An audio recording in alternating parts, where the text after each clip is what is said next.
ನಿಮ್ಮದು ಕಂಡೀಷನು ಅವ್ರದ್ದು ಏನು ಅಂತ ಮಾತಾಡುವಾಗ ನನಗೆ ಅದೆಲ್ಲ ನಾನಿವಾಗ ನನ್ನ ಬಾಯಿನಲ್ಲಿ ನಾನು ಹೇಳೋದಕ್ಕೆ ಸಾಧ್ಯ.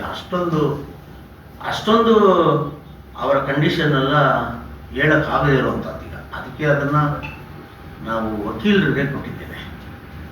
ಅದನ್ನು ಸಾರ್ವಜನಿಕವಾಗಿ ನಾವು ಕೊಡ್ಬೋದಾ, ಪತ್ರಕರ್ತರ ಮೂಲಕ ಈ ರಾಜ್ಯಕ್ಕೆ ಕೊಡ್ಬೋದಾ, ಅವ್ರು ಕೇಳಿರೋ ಕಂಡೀಷನ್ಸ್ ಅಂತ ಕೊಟ್ಟಿದ್ದೇವೆ. ಇನ್ನೊಂದು 2-3 ದಿವಸದಲ್ಲಿ ಅದು ವಕೀಲರ ಅಭಿಪ್ರಾಯ ಬರ್ತದೆ. ಅದರ ಮಧ್ಯೆ ಇವರಿಗೆ ಬೇರೆ ಬೇರೆ ರೀತಿಯಲ್ಲಿ ಅಂದರೆ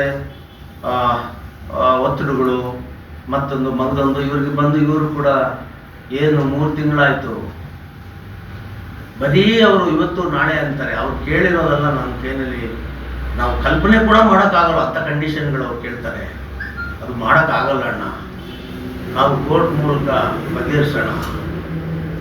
ಸೊ ಯಾವಾಗ ಈ ಒಂದು ತೀರ್ಮಾನ ಬಂದ ಮೇಲೆ ನಾವಿನ್ನ ಸಂಧಾನ ಮಾಡೋದ್ರಲ್ಲಿ ಆಗ್ತಾ ಇಲ್ಲ.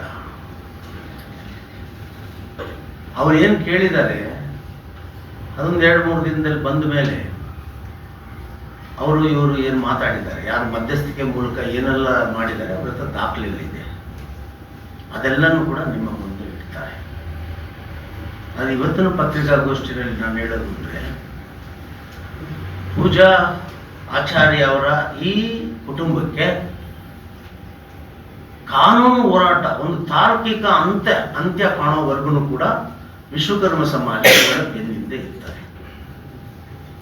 ನಾನು ಇವರ ಬೆನ್ನಿಂದೆ ಇರ್ತೇನೆ.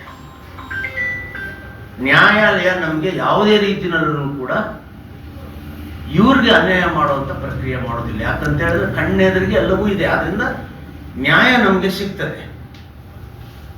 ನಮ್ಗೀಗಲೂ ಚಂದ ಕುಟುಂಬವಾಗಿರಲಿ ಅಂತ ಬಯಸೋದು. ಈ ಹೋರಾಟ ಎಲ್ಲ ಅದು ನಾವೆಲ್ಲ ನೋಡಿದ್ದೇವೆ ಸರ್. 1 ವಾರ 10 ದಿವಸ ಆದಮೇಲೆ ಏನಾಗ್ತದೆ ಅಂತ ಗೊತ್ತಿದೆ. ಹೋರಾಟದ ಮೂಲಕ ಇದು ಸರಿಪಡಿಸೋದೇ ಅನ್ನೋದಾಗಿದ್ದರೆ ನಾನು 3 ತಿಂಗಳಿಂದನೇ ಮಾಡಿಬಿಡ್ತಾ ಇದ್ದೆ. ಆದರೆ ಇದು ಮನಸ್ಸುಗಳು ಒಂದಾಗಬೇಕು.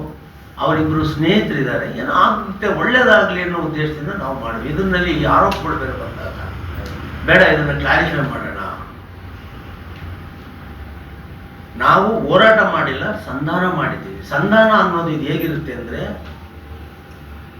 ಎಲ್ಲ ಒಂದು ಬಟ್ಟೆನೆಲ್ಲ ಅರ್ಧ ಚಿಂದಿ ಮಾಡಿದ್ದನ್ನು ಮತ್ತೆ ಹೊಲಿಗೆ ಹಾಕಿ ಸರಿಪಡಿಸುವಂಥ ಕೆಲಸ, ತಾಳ್ಮೆ ಬೇಕಾಗಿತ್ತು.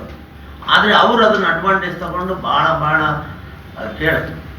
ಅದನ್ನು ನಾನು ನಿಮ್ಮ ಹತ್ರನೂ ಕೂಡ ಹೇಳೋಕ್ಕಾಗಲ್ಲ. ಅಂಥ ಒಂದು ಕಂಡೀಷನ್ಗಳು ಹಾಕಿದಾಗ ಅದು ಆಗದೇ ಹೋಗುವಂಥ ಕೆಲಸ. ಅದನ್ನು ಕಾನೂನು ಮೂಲಕ ಮಾಡೋಣ ಬಿಡಿ, ಅದನ್ನು ನಿಮ್ಮ ಮುಖಾಂತರ ಹೇಳೋಣ.